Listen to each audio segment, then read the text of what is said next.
567. It was registered in the name of Quing Chang Shu. Filipino name is Ricky Cho. Address is San Fernando Street, Binondo, Manila. Ah, Hindi mo natin gustong makipag-away o kaya nga saktan yung mga ah, citizens ng ibang bayan na kababayan natin. Pero we have to do this because we have to protect our country. Simple as that. So, tapos naman siguro tayo dito. Ah, ito yung nahuli sa follow-up operations. Ah, and marami pa rin. Ilang Pilipino ang masira nito. Alam mo, mga kababayan ko, once you start, pag nag-umpisa ka ng ah, higop ng Cebu, you become a slave. Slave ka na. Hindi sa isang tao, kundi sa isang chemical. And you are forever a slave of that chemical, and every day hanapin mo until such time mahuli ka or you commit a crime because you do not have any money or resources to sustain the addiction. Ako, naaawa ako sa inyo. Ganito yan eh. Pag isang Pilipino pumasok dyan, gonggong talaga yan. Ibig sabihin talagang bobo. Yung bobo kasi yung bobo. Kaya yung mga mayaman o mahirap, pareho yan. May bobo sa mayaman, may bobo sa mahirap, may torpe sa mayaman, may torpe sa mahirap. Lahat yan. Ito yung mga to na hindi nila inisip na krimen yan at balang araw papasok sila dyan sa distribution, trafficking at mahuli sila o mamatay sila. Dahil nga armado pagkaganon. You know, one of the things that baski yung sa anak ninyo is magsabi yan, may humahabol sa akin, may naghanap sa akin. Kaya magdala ng armas yan. That is the psychological setup of everybody na nakapasok na sa droga, contaminated na yung katawan. Lahat yan. Basta ngayon sabihin ko nakikinig sila. Soon born pumasok na yan. Ganon sabihin nila. May naghahanap sa akin, may gustong pumatay sa akin. That is the reason why they are armed. Kaya may mga baril, kaya may mga sandata is because of the psychological setup na may kalaban sila. Yung hindi pa nagsasyabo ngayon, next month pumasok dyan sila, ganun ang iisipin na nila. Hindi na nila maalaala ang sinabi ko na ganun ang mangyari sa kanila. So, I'm sorry. I'm sorry for the loss of lives. Hindi mo natin ginusto yan. But I just hope that the countries from where these guys come from should understand that we have laws to follow.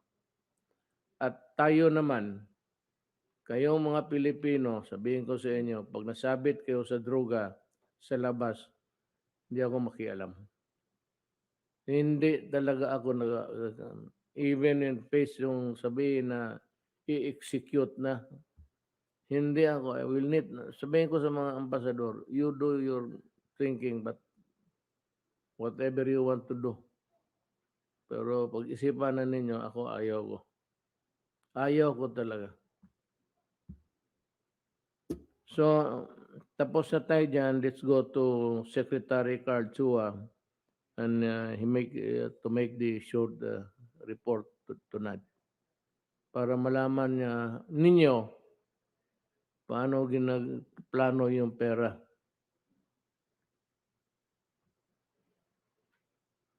Si Kendrick Chua, ating si Carl.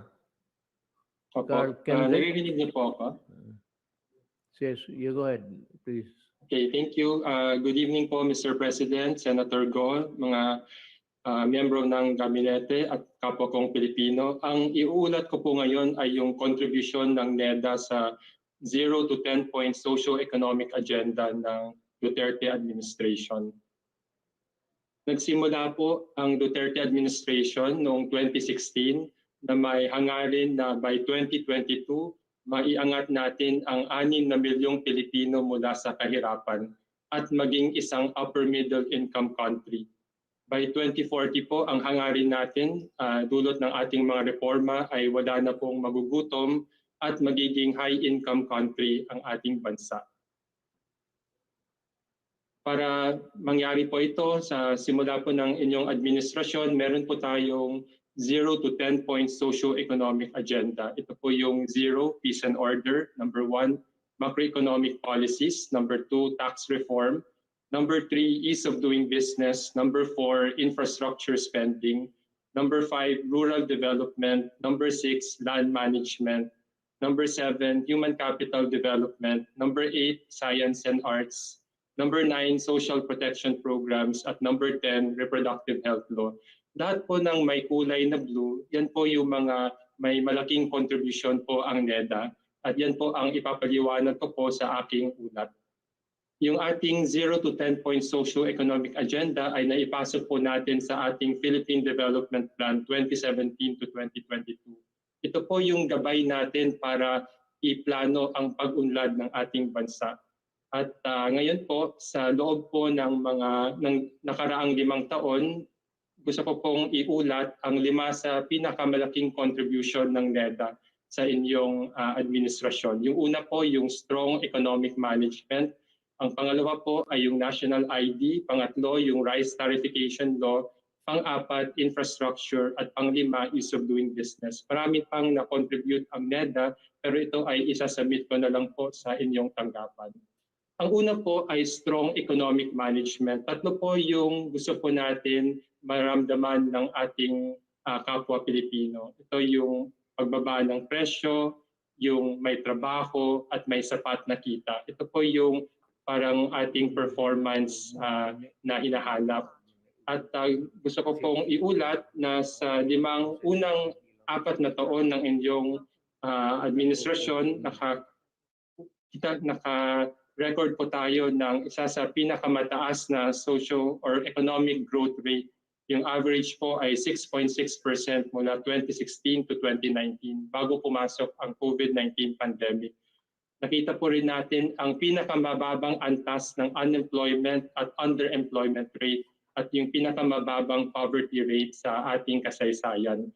At ang totoo po, yung ating pangako na maiangat ang 6 na milyong Pilipino mula sa poverty or kahirapan ay na-achieve po natin in the year 2018, 4 years ahead of our schedule. Kasi ang una pong naisip po natin ay maabot yan by 2022. Pero dahil po sa mga reforma natin, ay 4 years ahead of schedule po tayo. In terms of job creation, kahit nasa pandemya po tayo, binabalanse natin ang COVID and non-COVID concerns ng ating mga kababayan. 2.5 million jobs po ang na-create natin ng itong ating ekonomiya since the start of the pandemic. Ito po ay bago pumasok ang Delta variant.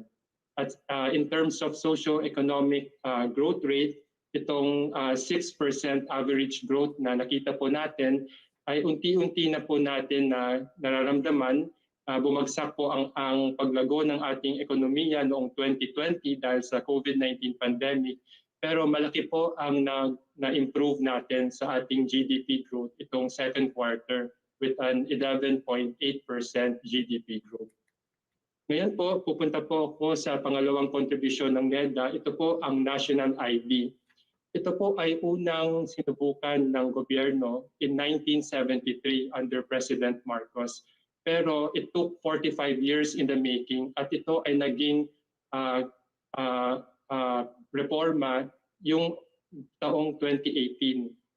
In August of 2018, nilagdaan niya po Pangulong Duterte ang National ID Law. At ito pong litrato na to ay yung pagbigay ko po sa inyo ng inyong national ID. At ang Philippine Statistics Authority ang siyang may mandate na mag-implement ng national ID with NEDA as the chair of the policy-making body. Nais ko pong i-report na as of the 3rd of September 2021, 41.9 million na po ang na-register natin for step 1. Ito po yung pagkolekta ng biometrics. Ang ginawa po natin dito, pinuntahan po namin bahay-bahay o sa online po nag-register ang mga Pilipino kahit may pandemya. 28.6 million naman po ang naka-register na po sa step 2. Ito yung pagdalaw sa registration center sa bawat lalawigan at syudad at munisipyo para ibigay yung biometrics tulad ng fingerprints or iris scan. At 1.5 million na po ang nakatanggap ng national ID.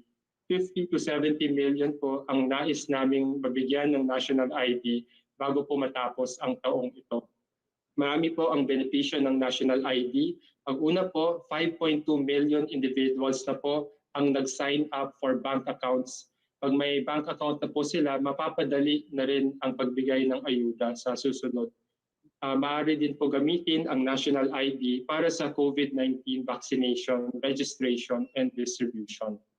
Ngayon po, pupunta po ako sa pangatlong pinakamalaking contribution ng NEDA. Ito po yung rice tarification law. It was first attempted in 1987 and it took 32 years to make this reform a reality. Nilagdaan niyo po ang rice tarification law noong 2019. Ang laman ng batas na ito ay yung mas bukas na pag-angkat ng bigas at pagtulong sa ating magsasaka. Dalawa po ang naging epekto nito. Ang una po ay ang pagbaba ng presyo ng bigas from a peak of 45 peso per kilo bago po maipasa ang rice tarification law na ibaba po natin to as low as 37.66 peso per kilogram. At tuloy-tuloy po nakikita namin ang potential na pagbaba ng presyo ng bigas para matulungan ang bawat Pilipino. At ang pangalawang epekto nito ay natulungan po natin ang mga magsasaka dulot ng Rice Competitiveness Enhancement Fund. Ang rice productivity per hectare ay nag-increase from 3.6 metric ton per hectare to 4 metric ton per hectare or additional income sa ating mga magsasaka na 7,000 per hectare. Ang totoo po nito, yung third quarter po ng 2020, 3.5 million metric ton or 15% growth ang improvement sa ating rice production. At sa hinaharap, makikita po natin na 1.2 million people ang pwede natin maiangat mula sa kahirapan. 2.1 million people ang mas hindi na magugutom at ito ay makakatulong din sa paglago ng ating ekonomiya. Ngayon po, pupunta po ako sa pang-apat or infrastructure. Under the Duterte administration po, 3 times more ang spending natin sa infrastructure program tulad ng mga kalsada, drain system, irrigation, at iba't iba pang mga infrastructure. Sa ibang nakalipas na taon, hindi po lalampas na 100 to 200 billion ang infrastructure spending. Pero sa huling taon ng Duterte administration, umaabot na po ito sa more than 1 trillion peso per year of infrastructure spending. Maliban lang po sa 2020 dahil nagka-COVID pandemic, so mas bumagal. Pero hinahabol po natin ito at nakikita po natin ang malaking epekto sa ordinaryong Pilipino. Sa NEDA, 79 major infrastructure projects ang inapprove po ng NEDA board at ang amount nito ay 3.9 trillion. Nakalikha po ito ng 6 million jobs over the construction period. Ito ay isang dahilan kung bakit bumaba ang unemployment at poverty rate natin. Para sa ordinaryong Pilipino, itong mga infrastructure program ay nakatulong sa dalawang paraan. Yung una po, 43 billion peso ang savings ng ordinaryong Pilipino dahil mas wala ng traffic or bumaba yung traffic. at 41% average reduction travel time. Imbis na siguro 2 oras ay mga 1 oras na po ang average travel time ng isang ordinaryong Pilipino. Ngayon po, yung panglimang major contribution ay yung ease of doing business. Sa ilalim po ng inyong administrasyon, nakatanggap po tayo ng pinakamalaking improvement sa global ranking under the Duterte administration. Ayon sa ease of doing business law, ay naglaan po tayo ng maximum processing time. Halimbawa, simple applications, 3 araw dapat mai-process. At pag hindi, deemed approved. Yung mga complex, 7 days and so on. Ito ay na-recognize po ng international community. Yung ating ranking sa doing business na nire-record po ng World Bank ay nag-improve from 124th to 95th rank or 29-notch improvement. At ito po ay nakakatulong sa ordinaryong negosyante, lalo na yung mga micro and small businesses. Ngayon po, binigyan niyo po kami ng budget na umaabot ng 1.6 billion sa taong 2019 sa NEDA, Office of the Secretary, at 8.2 billion para sa mga attached agencies. Gusto ko pong iulat na sa NEDA, OSEC, yung aming utilization rate ay halos 98%. Ibig sabihin, ginagamit namin ang budget na nilalaan para sa amin. Sa attached agencies, ito ay 72%, pero ang malaking porsyento nito ay nakalaan sa Philippine Statistics Authority para sa National ID. At ang aming commitment ay matapos po ang 50 million registration this year. At sana po ay tuloy-tuloy rin bago matapos ang inyong termino ang ma-register ang iba pang mga Pilipino. Ngayon po, para sa pagtatapos, yung ating economic growth sa 2021 and 2022 remain encouraging. And if we grow by 4 to 5% po this year, next year po 7 to 9%, ay makakaiwas po tayo sa mga long-term scarring effect ng pandemic. At makakabalik po tayo sa pre-pandemic level by the end of 2022 or 2023. Tatlo po yung pillars o yung enablers ng ating recovery. Yung una po, yung mabilis na vaccination program para bumalik ang confidence. Pangalawa po, yung safe reopening of the economy, pero may fit po nating i-monitor at yung pag-adhere sa health protocols.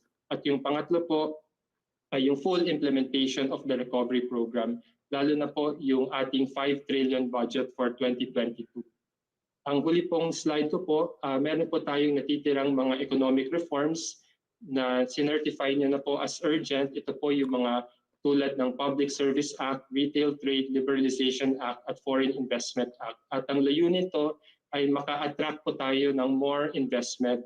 At para sa mga ordinaryong Pilipino, ito po yung paglikha po natin ng mas marami at mas mabuting trabaho. Yan po, Mr. President, ang ulat ko po, ang mga na-accomplish po ng NEDA under your administration tungo sa isang matatag, maginhawa at panatag na buhay para sa bawat Pilipino. Maraming salamat. Salamat, Secretary Chua. Si Carl, Secretary, siya yung NEDA. Siya yung magdodrawing ng plano kung saan ang tumbok natin, objectives. Siya yung magawa. Tapos, yung implementing agency, yun na yung mga cabinet members. Chua is also a cabinet member, pero he occupies the position of magdodrawing siya. Siya yung magdrawing kung saan tayo pupunta, saan dito, anong prioridad natin. He has the brain power. Medyo mas mataas ang alam niya kaysa akin. Kaya siya na ang ginawa kong para sa mga bright lang yan. Ako, average. Pareho lang tayong lahat. Average lang. Tama-tama lang na makapagsalita ng Tagalog. Hindi naman maganda. English, pakunti-kunti. But let us proceed. Wala tayong panahon. Ito ngay mainit na issue. Itong procurement ngayon ng medisina at yung mga order medical supplies, kagaya ng PPE, yung cover, yung mask, yung mga face shield na kinakailangan una in the beginning na maraming namatay na doktor. At least about 17 doctors, 17 doctors died sa unang onslaught. Yung pagpasok talaga ng COVID, pati sila hindi pa kasi sila masyado alam kung anong gawin, hindi pa masyado protektado. Kaya dumating yung panahon na yung mga doktor, sabi nila, kung ganun lang yung mangyari, hindi na muna kami tatrabaho. Kung mamatayan, targo ng gobyerno. That is why tayo may crisis. Those crisis still going on until this very moment. So government was hard pressed to come up with resorts. So kailangan bumili tayo ng mga yung suot nilang PPA, yung personal protection equipment, yung mga mask, yung mga cover, face shield, and everything, pati yung mga cover ng mga sapatos nila. Those were in need of the moment. Kaya ito yung basahin ko muna yung outline. But since I cannot really express myself fluently in the Tagalog, I would just read it as worded by the law, and sila na ho yung mga dito sanay sa ating pambansang salita. Sila na yung mag-explain kung papaano, bakit. Basahin ko lang. Under Republic Act number 9184 or the Government Procurement Reform Act, yung pagbili, it was provided in Section 53 that in negotiated procurement shall be allowed in case of imminent danger to life or property during a state of calamity. Ibig sabihin nito, pumapayag na ang batas na walang bidding-bidding basta merong kalamidad, kagaya sa nangyayari ngayon sa buong mundo. At ang sunod nito, ang pinaka-importante malaman ninyo, is ito, the Bayanihan to Heal as One Act or Republic Act 11469 signed in March 24, 2020 ago, provided, batas ito ng Kongreso, that the President shall have the power to adopt temporary emergency measures to respond to the crisis brought by pandemic, including, among others, the procurement, pagbili of the following as the need arises, kung kailangan, in the most expeditious manner, pinakamadali, as exemptions from the provisions of Republic Act 9184. 9184 kasi mandates na yung bidding. Alam mo, bidding umaabot 1 buwan, 2 buwan. Kaya ganito, sinadya ito ng mambabatas. Goods which may include personal protective equipment such as gloves, gowns, masks, goggles, face shields, surgical equipment, and supplies. It should be noted that under Bayanihan Act 1 and 2, the Executive Department is required to submit a regular report to the Joint Oversight Committee of Congress. Said reports were submitted weekly under Bayanihan 1 and monthly under Bayanihan 2. Ginawa namin ito. ginawa ng Executive Department. Nagre-report kami. Nagbibigay kami ng report sa Congress regularly. Naka-reflect doon ang tungkol sa transfer of funds from PS to DBM. To PS DBM from the DOH. In in April 2020 report, which was the fifth report from the President on page 12 thereof, it was mentioned that PSDBM has issued a SARO dated 23 April 2020 in the amount of more than 45 billion pesos to cover the funding requirements for the efficient implementation of the programs and projects of the DOH under Bayanihan 1. Ano mo, interestingly, ewan ko kung ano ang what's in their mind. I cannot read. I'm not a mind reader. Ito si Senator Villanueva, Binay, De Lima commented that on that report and their comments were focused on other matters. No other senator questioned the SARO or oppose the PSDBM's action. Wala naman silang reklamo pag-transfer ng funds. Comments were most of the time very minor and were easily addressed by the executive department on the succeeding report. But now that the elections are coming near, nagging questions and accusations, nandiyan na lahat. The legislative department was given a proper forum to question the actions of the executive department, but most of them kept silent. So what is this, in aid of election or legislation? Ako mismo, again, I would like to disabuse the minds of all of the detractors of the government. Walang nangyaring korupsyon sa mga procurement ng gobyerno. Matanong man ninyo ngayon sa COA, yung procurement at this early na wala pa sila. At saka yung unang report, yung unspent billions na tinuturuan naman ng yung unang tabi ko dalawang issue to. Yung unang issue is unspent.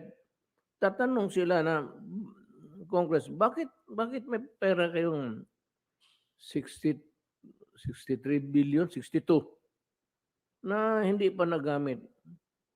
You know, when you give funds to a department, it is programmed by that department.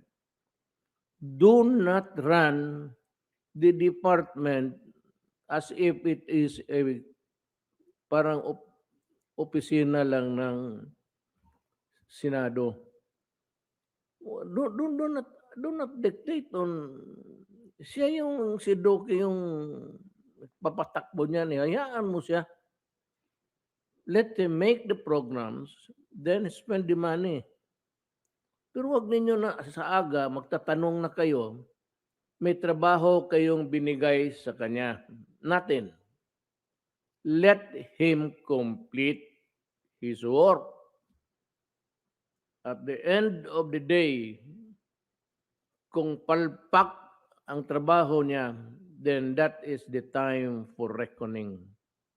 But not before completing the programs of under his department in pursuance to his work as secretary. Hindi ko maintindihan eh. Wala pang korupsyon. Ako na mismo ang nagsasabi. Walang korupsyon. Ang una kong ang utos kay pagputok nitong pandemya, my first order to Secretary Duque was, buy all things kasi nang mamatay na yung mga doktor. Do not go into a bidding because it will delay the delivery and cause more death. Magbili ka na sabi ko nga, mamili ka kung saan palengke, bilihin mo na. That was my order. And I take full responsibility for that. Ako yung nag-utos. Ako yung presidente. Ako naman ang sisihin ng mga tao kung nagtutumbahan na yung mga tao dyan sa kalsada, patay. Kaya ngayon, hindi man natin mag-control. Ang mikrobyo is in the air. Lumilipad. Malas mo lang pag nahigop mo yung hininga ng katabi mo o in front of you. Or ang hangin galing sa likod, mahigop mo yung hininga na may COVID. Walang magandang lalaki nito. Ano lang ito eh. Papupurma-purma lang. Alam mo, sa totoo, wala rin talaga silang magawa.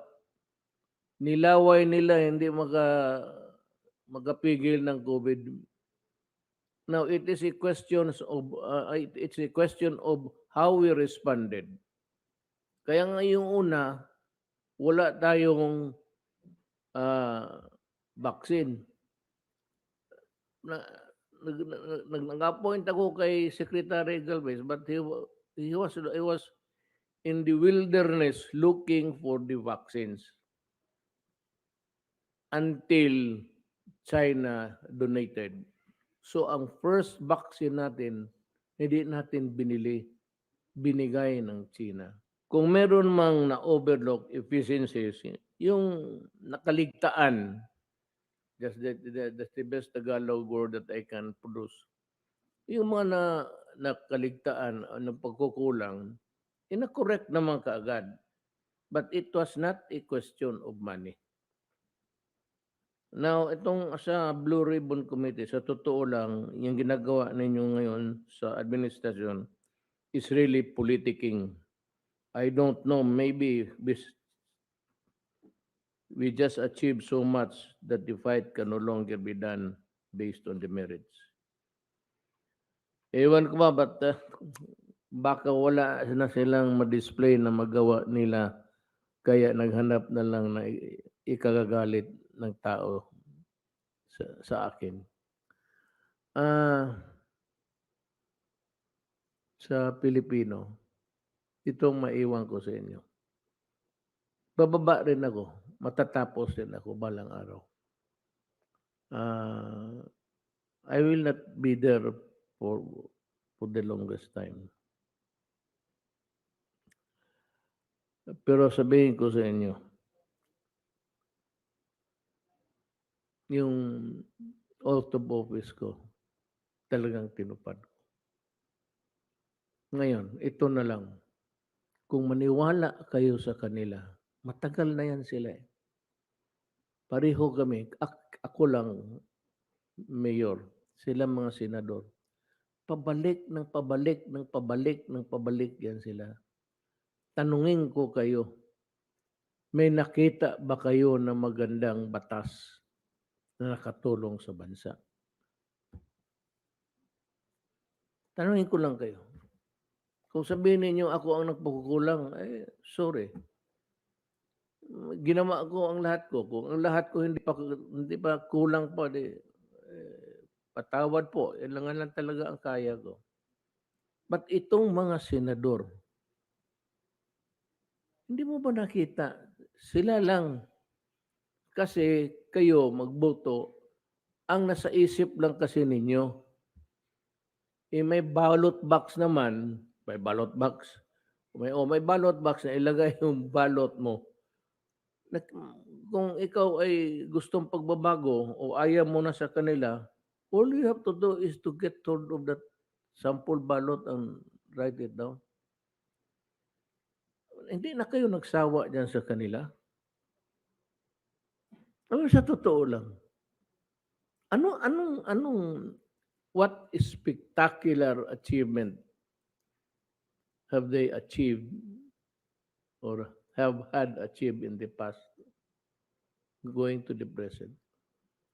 Nung sa Subic Bay siya, naalala nyo, ayaw niyang bumitaw, hinabol-habol pa niya si President Ramos. Hindi lang nahiya. Talagang hinabol-habol niya because of the lucrative business of Gordon diyan sa Subic. Yan talaga ang totoo. Hindi nag ano ba tawag yan sabi? Nag nagwalang hiya. Hindi naman nagwalang hiya, pero mawalang galang na. Parang ganon. Hinabol niya si Presidente and it was documented by the ABS-CBN lahat. Nasaan siya humabol, naghintay ng kanto kasama ang asawa niya.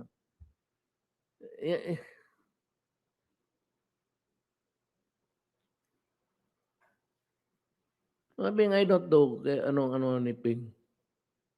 For as long as he would answer the right questions. Ang mahirap sa Senado ganito, intindihin ninyo ha. You cannot tell the truth in the Senate. You know why? Because they would not allow you to complete your answer. Yung kalahati lang sa sabak agad siguro. Yun, maputol ka na. Even si Aguinaldo yung kuha nag-testify. Nagte-testify siya, kinat siya kaagad. He was not able to complete his statement. I challenge to kuha to remember that. Ngayon, kung kasama kayo sa barkada kayo, dilawan, look at the behavior of your compatriots. Hindi maganda. You will never arrive at it. Hindi ka makadating doon sa totoo kung putulin mo ang isang testigos at ang idagdag mo yung iyong gustong lalabas na sagot. Ganyan si Gordon. Adversarial. Pagka humarap ka sa kanya, kalaban ka. Adversarial, mabuti na kami mga abogado nasa korte. Talagang adversarial, magkalaban tayo. Pero dinala ni Gordon yan sa Senado. Dinala niya yung abogado na kung magkaharap siya, may tinatanong siya, lalo na walang babara sa kanila, walang judge. Kasi kung may iba, masabi, Your Honor, the counsel is going out of bounds. He is berating my witness. Wala eh. Sila lang, walang kapwa senador nila na magsabi, Padre, patapusin mo muna. Basta sila kanya-kanyang laro, kanya-kanyang estilo. Yan kayo dyan. Alam mo bakit na miyembro ako ng Congress? Alam ko. At umaakyat rin ako sa Senate noon. Kasi alam mo na, yung mga project mo, you need not, it is not enough that you have to work it out you have to, pagdating sa BICAM. Kaya umaakyat ako, kaya nakikinig ako minsan, ganun talaga. Hindi nila pinapatapos. So walang totoo na lumalabas. Kaya yung report nila, sabi talaga yun, mali ka, ikaw nagnakaw ka. Yung mga tao dyan, trabaho sa gobyerno, 34 years, 20 years, tapos ganunin mo. Walang hiya mo eh. Yan kayo. Puro ano lang yan. Puro posisyon. Kita mo kung magtanong, pa siya ang judge, siya ang prosecutor, siya na yung maghusga. Anong totoo lalabas niyan? Kaya sabi ko, I go back again. I'd like to revisit even kuwa, si Aguinaldo. Nakikinig ako sa TV, pinutol. Yung magandang trabaho ba yan? Tingin mo kasi sa kanila, adversarial. Hindi adversarial yan, iho. Iho di kagang. Alam mo, alam mo sa aming Bisaya, pag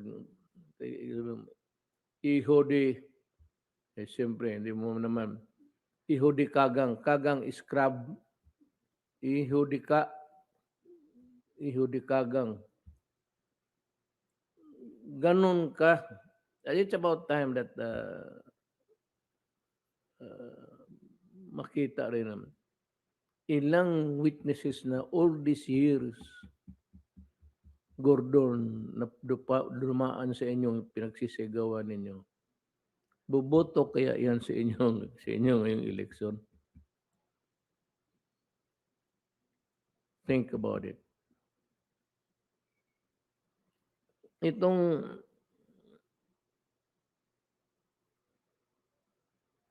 pakinggan mo muna yung, kung ayaw ninyo pakinggan, magawa na lang kayo ng report diretso. Anak ng gagang. Diretso na. Bakit pa ninyo tatanungin yung tao, sisigawan ninyo, tapos kayo lang rin ang maglaro? Hindi PRES, DBM ang nag-decide kung ano ang bibilhin. Sinunod lang nila kung ano ang pinagbili ng DOH. Wala silang sabi na may say sila. Ngayon, ang DOH, sabihin ko sa iyo, bakit nagpatuloy? Hindi lang ang DBM ang nagtulong.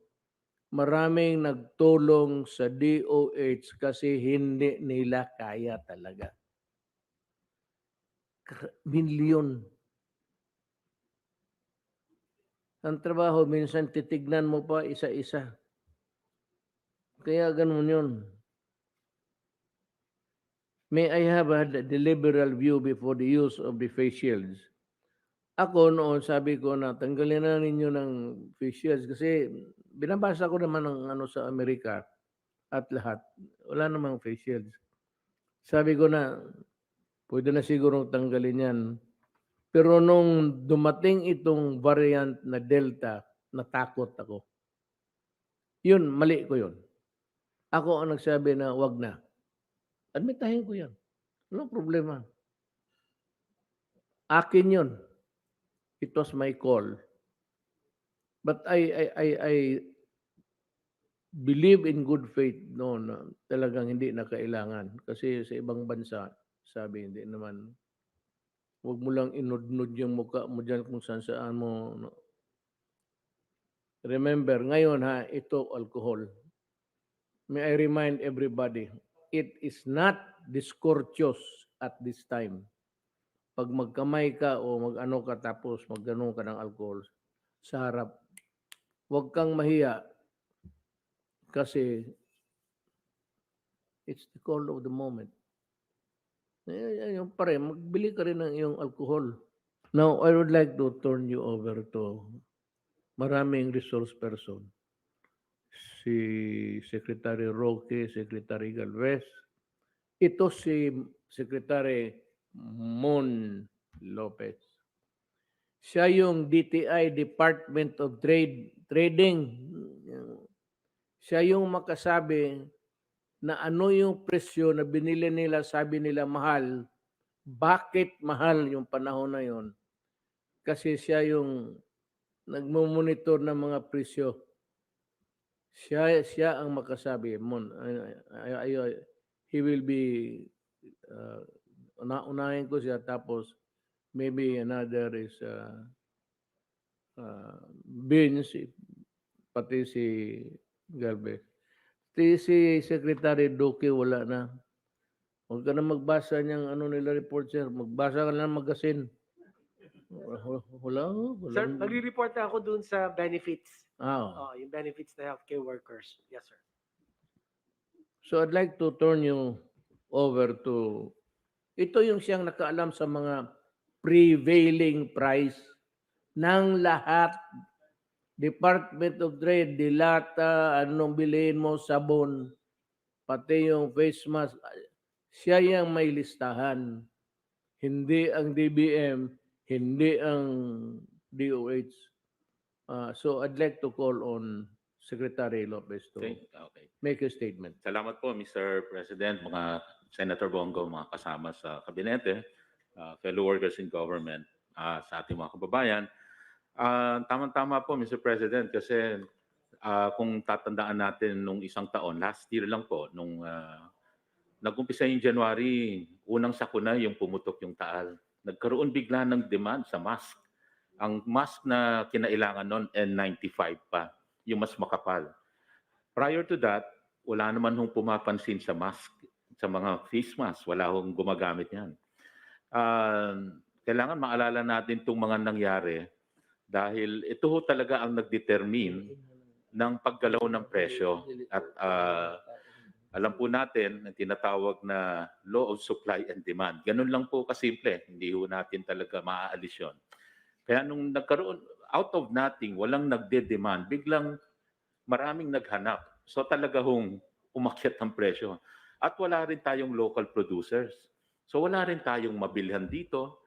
At nag-try tayong bumili abroad.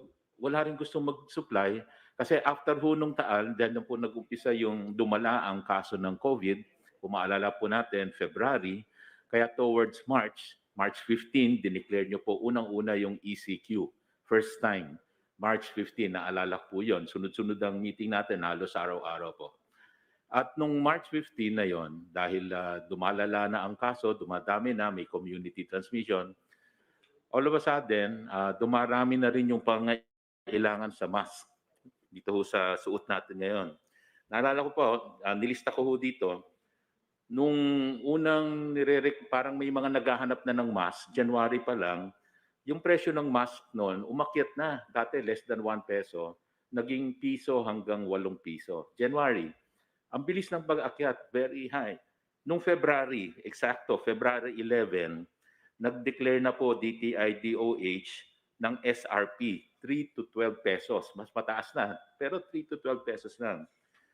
Pero ho nung March 16, nung nagkaroon na tayo ng ECQ, 28 pesos na. In fact, lumabas ho yan sa maraming dyaryo. Pinakita ko nung last time nag-report tayo na talagang actual ho mga nangyari. Hindi ho, may basihan po yung data natin. 28 pesos ang naging SRP pool natin, DTI-DOH. Yun po yung March 16 po yun. Tumakbo ho yun hanggang August 10, nag-release ulit tayo ng SRP, still 28 pesos. Ibig sabihin, up to that point, nasa ganun pa rin ang presyuhan ng face mask na ganito po. At nung September 9 lang, in-adjust namin ng DOH to 25 pesos. Ibig sabihin, bumaba lang siya ng bahagya. At pati November 18, nandun pa rin ho sa 25 pesos. Habang nangyayari ho yun, over time, tayo ho nagkukumbinsi rin ng mga local producer, kasi wala hong nagpo-produce dito, na sana mag-produce din sila ng mga critical medical devices. Face mask, coveralls, yung kulay puti, face shield, dahil lahat ho yun, hindi ho pinoproduce dito. And when we were trying to source, tayo po, sila Secretary Galvez, NTF, SecWins, even abroad, wala hong gusto magbenta because sa kanila may shortage din.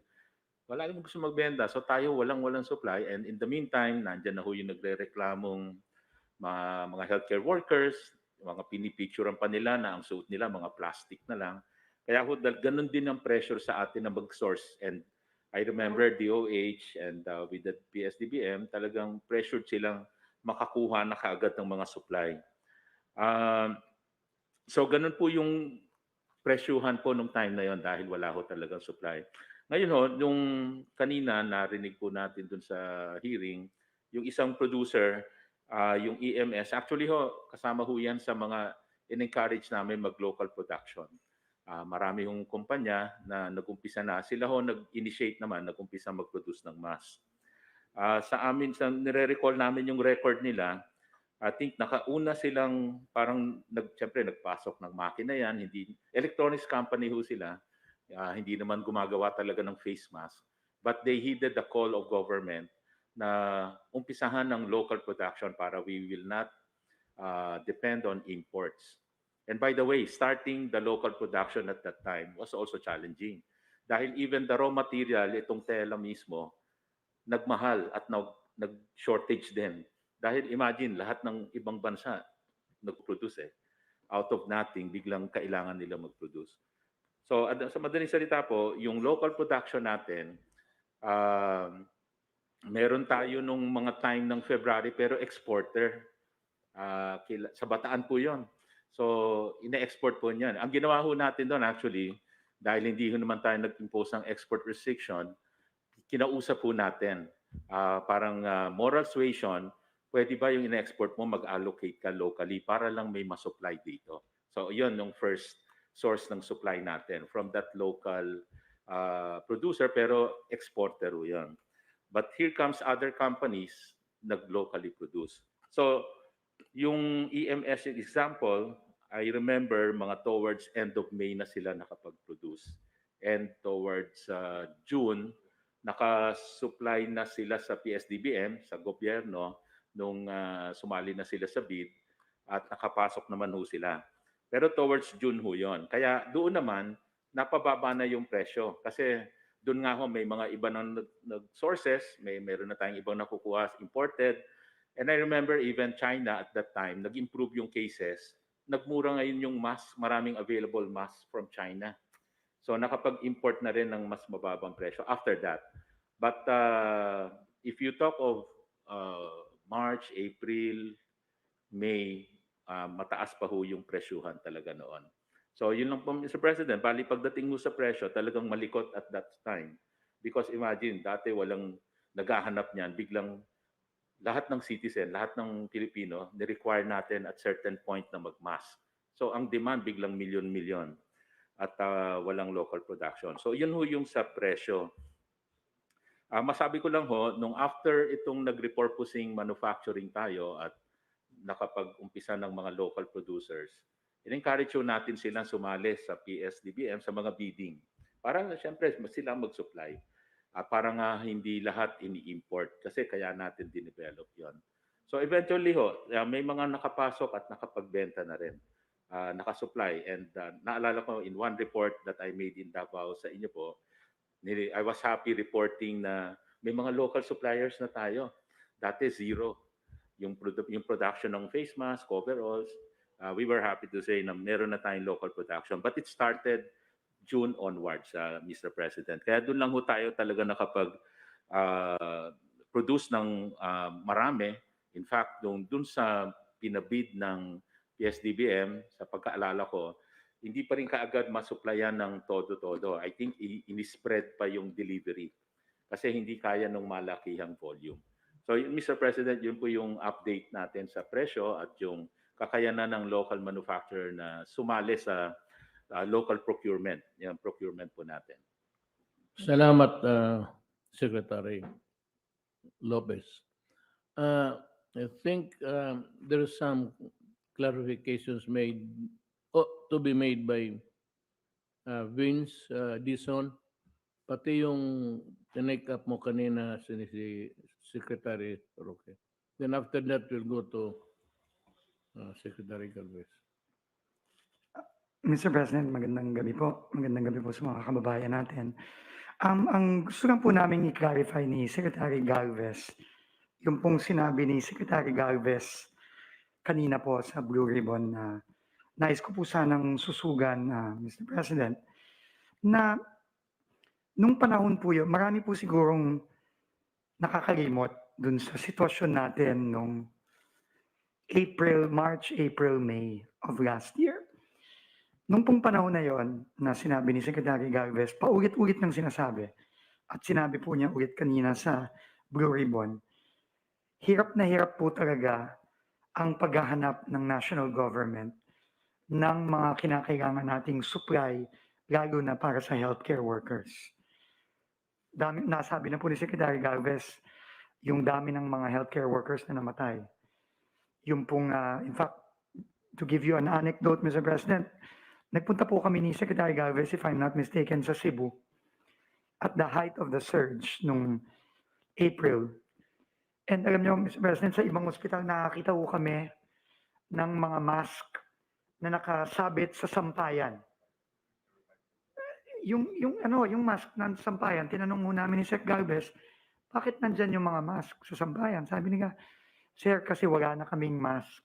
Kailangan, kahit na hindi siya washable, i-recycle namin, sabi nung mga healthcare workers noon. So talaga kung dumudugo po yung puso namin ni Sec Galvez nung mga panahon na yon. Kaya po talagang pinipilit namin na bilisan ang paghahanap ng supply dahil po talaga hirap na hirap po noon. And I just want to really emphasize po that all the PPEs that were bought and the masks were all given po by Secretary Galvez himself, Mr. President, and the team with Secretary Duque to our healthcare workers all for free. Mr. President, ano po, naalala ko pa po yun, very vivid in my mind. Nagpupunta po si Sec Galvez, ospital, whether private, public, it doesn't matter. Pupunta po siya, ilan po ang, tatanungin po niya yung hospital head, ilan ang kailangan na PPE? Kailangan po namin ng X thousand. O ito na. Ito na ang PPE, nandito na. Ano po talaga yun? And ano po, ang hirap na hirap po noon nung naghahanap po ng si Sec Galvez ng warehouse, naghahanap po ng kung ano-ano pang mga logistical resources para lang po mabilis na ma-distribute. So, yun lang po, I think it's very important to really remember how difficult it was, Mr. President. But thankfully po, nagkaroon tayo ng supply and na-supply po and we were able really to save many lives, Mr. President, bottom line. And I think we will all of us naman po will be judged by history. And I think that period was really a very, very difficult period. But through the work of everybody and through your leadership, sir, kahit pa paano po, marami po tayong nasalba na buhay noon, Mr. President. Thank you po. You had to clarify some Yes, Mayor. previous statements that you have made, Secretary Roque. Yes, Mayor.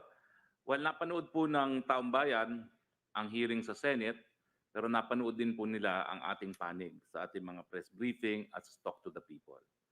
So sa batas po, isa-isahin ko po yung joinder of issues at kung ano na ang napatunayan ng parehong panig, gamit po ang ebidensya at hindi ang haka-haka at mga komentaryo. Una, meron bang overprice sa PPE? Ang sagot, wala. Anong ebidensya? Ang binili po natin is 1,716 para sa 9-piece PPE compliant with WHO standards. Ang binili ng nakaraan na administrasyon, 3,500 hanggang 3,800. Hindi po tayo nagbibintang ng 3,500 at 3,800 ay overpriced. Pero kung hindi natin pagbibintangan na hindi overpriced ang 3,800, lalo naman po siguro ang 1,716. Kaya po yung 1,716, dahil ang presyo po ay 1,950 less 12% tax. Ito po ay 1,716. Bukod pa po rito, walang kahit anong down payment na binayaran. Binayaran lang po pagkarating ng PPE sa Pilipinas at pumasa sa inspeksyon at sagot din po ng importer, pati po yung transportation, insurance, and freight. Malinaw po yan. Sa batas po, sa ebidensya, there was an attempt to mislead. Bakit po? Kasi nagpakita sila ng presyo na 1,300 daw po ang PPE. Bakit ko po sinabi na misleading? At the objection sa korte niyan, Your Honor, misleading. Kasi yung petsa po ng 1,300 ay petsang Hunyo. Ang pinag-uusapan natin, magkano ang PPE nung petsa ng Abril, kung saan nagsisimula ang pandemya at talagang nagugulanta ang lahat ng bansa sa daigdig kakakuha ng PPE. Siyempre po, dahil ang buwan ng Hulyo ay 2 buwan na matapos ang Abril, dumami ang supply, kaya po bumaba ang presyo ng PPE. Ulitin ko po, Kung sa hukuman po yung ginawa nila sa Senado, objection, Your Honor, misleading, and it will be sustained. Because ibang buwan po ang kanilang pinag-uusapan. Issue number 2, meron ba hong overprice sa face mask? Ito po, simple lang. Ewan ko kung na-discuss ni Secretary Lopez.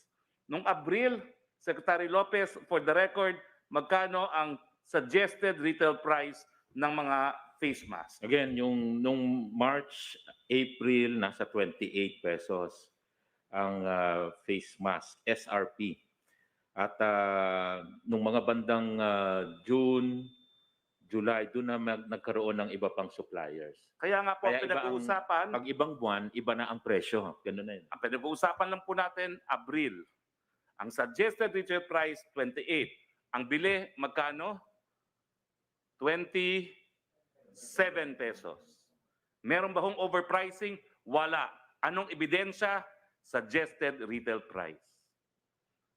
Ang aking pakiusap po sa ating mga kababayan, huwag magpapalinlang. Dahil ang ebidensya po, ang law on evidence, ang definition niyan, ito yung ginagamit natin para pruwebahan kung anong dapat pruwebahan sa hukuman. Ito ang magpapatunay kung ano talaga ang katotohanan.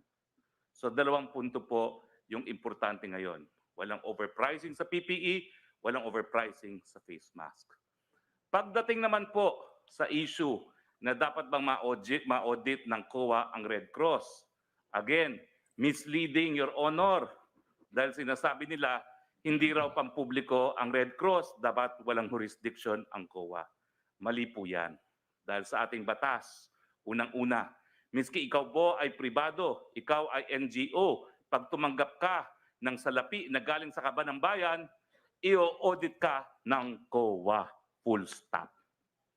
So sa akin po, walang legal na basihan yung sinasabi nila na hindi po pwede ma-audit ang Red Cross. Bakit ba ho kasi sinasabi nila na pribado ang Red Cross? Well, sa batas po at mga taong bayan, sambayanan, ang Red Cross po ay sui generis. Ibig sabihin, one of its kind. Bakit po?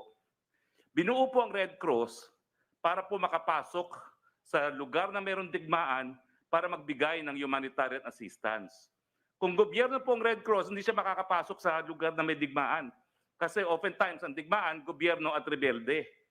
Pero para makapasok sila, binuong Red Cross based on neutrality, confidentiality, and humanity, para nga po hindi naman mamatay sa battlefield yung mga sugatan ng mga mandirigma. Kaya hindi po siya po pwedeng maging pribado. Dahil kapag siya po ay naging gobyerno, hindi siya papapasukin sa lugar ng digmaan.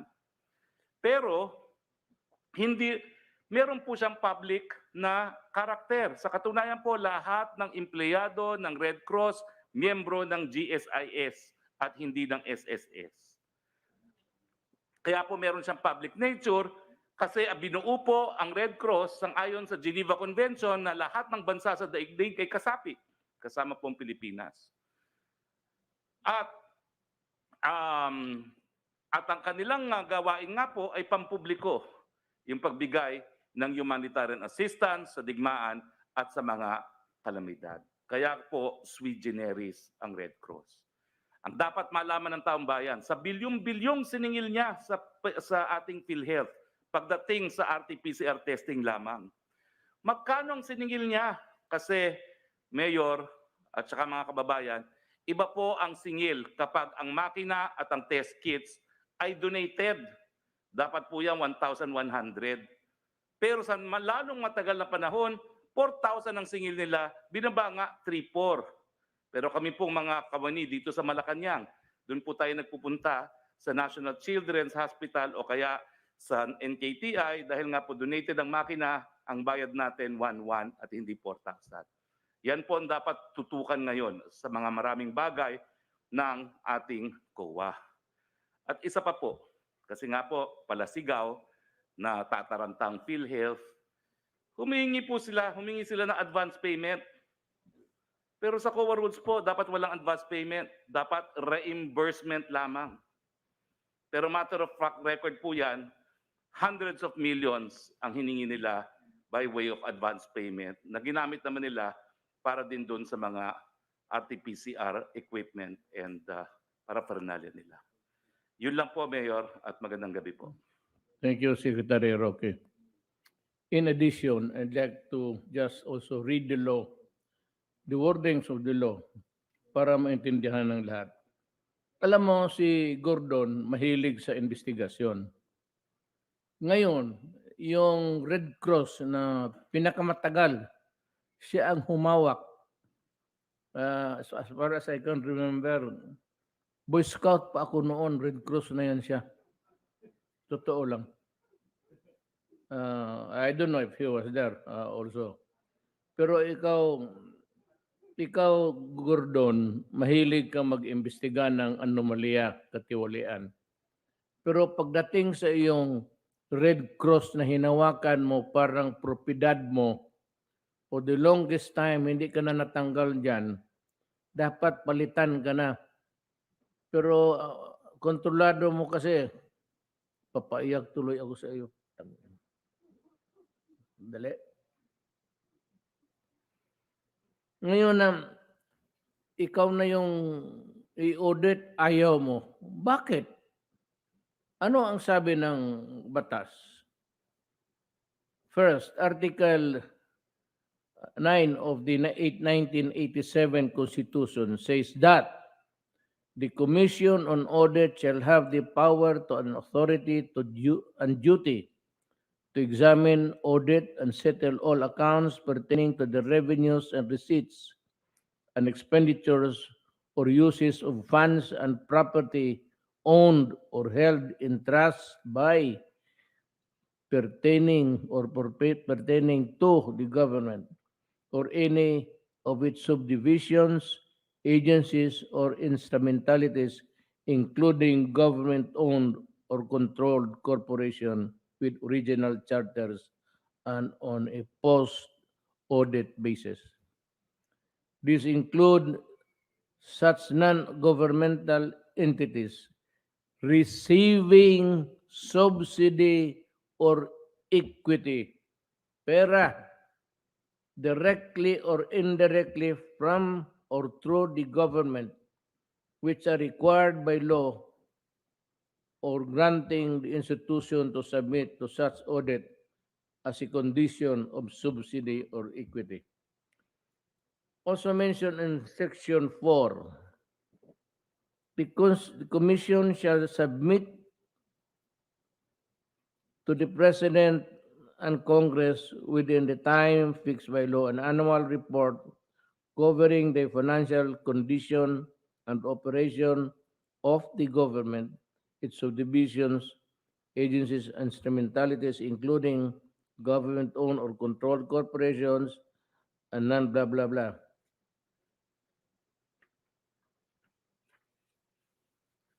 In Republic Act 10072 or the Philippine Red Cross Act, ito na. The PRC is recognized as the voluntary, independent, and autonomous non-governmental society auxiliary to the authorities of the Republic of the Philippines.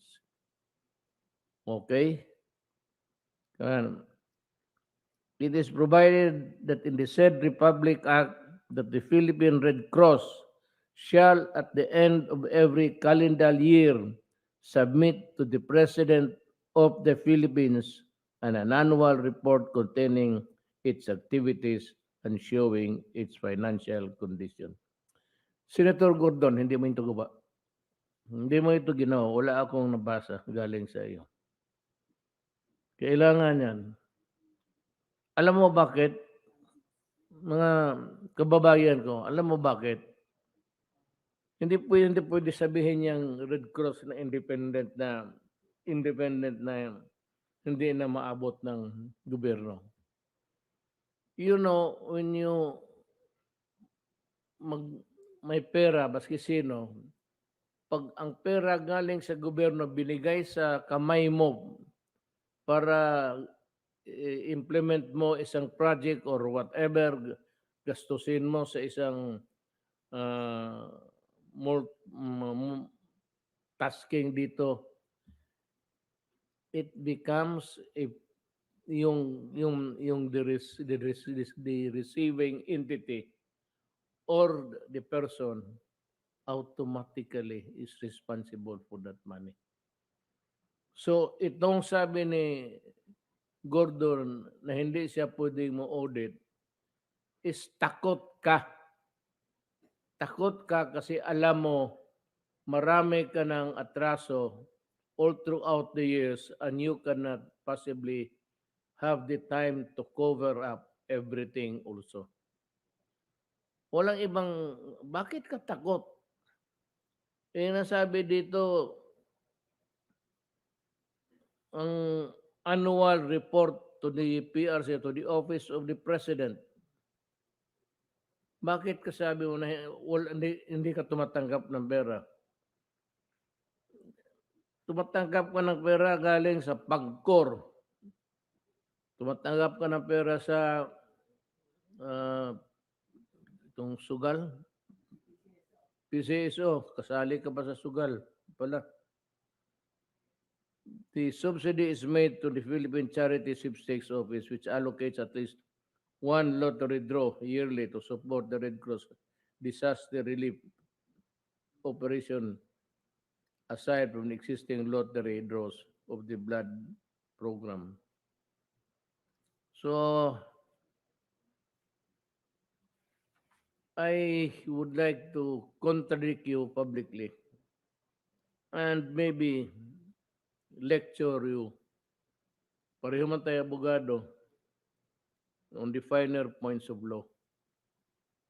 Kung ang imong Red Cross mo tumatanggap ng pera, gumagastos ng pera, pera ng gobyerno ng Republika ng Pilipinas, you are subject to an audit.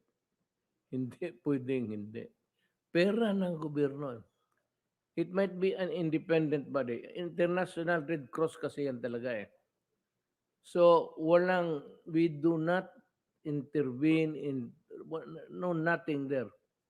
Except that we give money.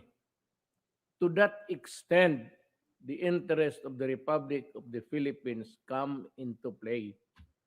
Kailangan malaman namin kung yung binigay namin sa iyo ng ilang taon na, nasaan na, Senator Gordon.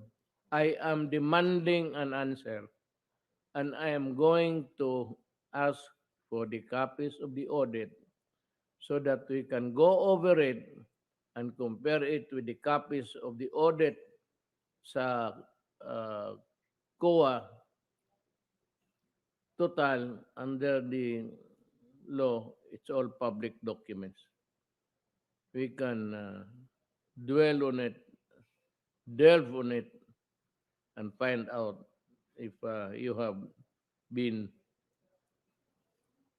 faithful to your country and to your office.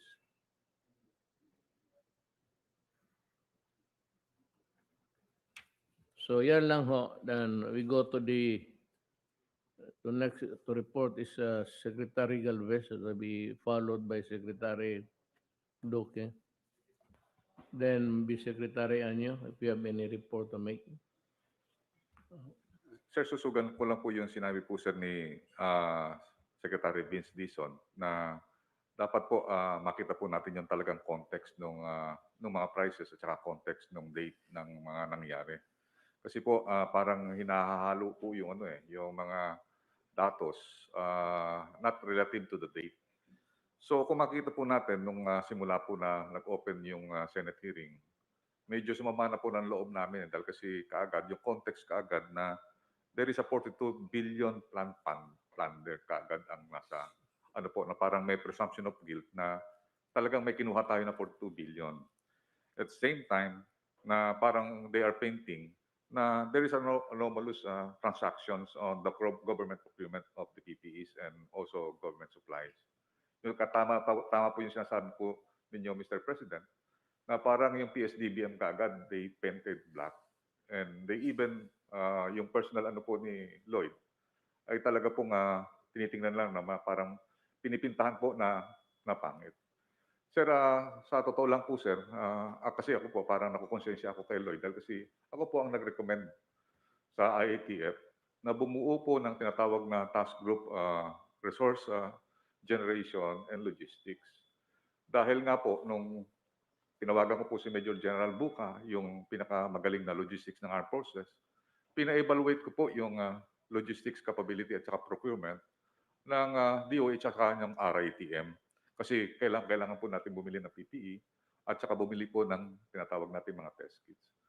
Sa evaluation po ng ng logistics ng Armed Forces ni General Buca, sabi niya, sir, mahirapan po ang DOH kasi overwhelmed po ang kanilang mga tao dahil kasi kalahati po kanilang mga tao sa mga procurement may COVID na at saka talagang halos hindi na nagkakaroon po tayo ng skeletal noon that time. So talagang sabi niya, sir, hindi na kaya yung massive na kung bibili tayo ng PPE na 3 million in one bulk, hindi po nila kaya. So ginawa po namin, nag-organize po kami, ang ginawa po namin noon kay Secretary Lorenzana, sir, kung pwede, gamitin natin ang Armed Forces. Gamitin po natin yung logcom kasi wala pong warehouse ang DOH sa pag-imbak ng mga PPE. Ang medyo masakit po sa presentation ng Senate ng chairman, bigla pong may picture na lumabas yung kaagad yung kay Paildon. And he painted the picture na merong, sabi niya, pagka nandun si Paildon, may anomaly. Nandun po yung mga ano po. Parang doon po sumakit kasi I'm former Armed Forces Chief of Staff.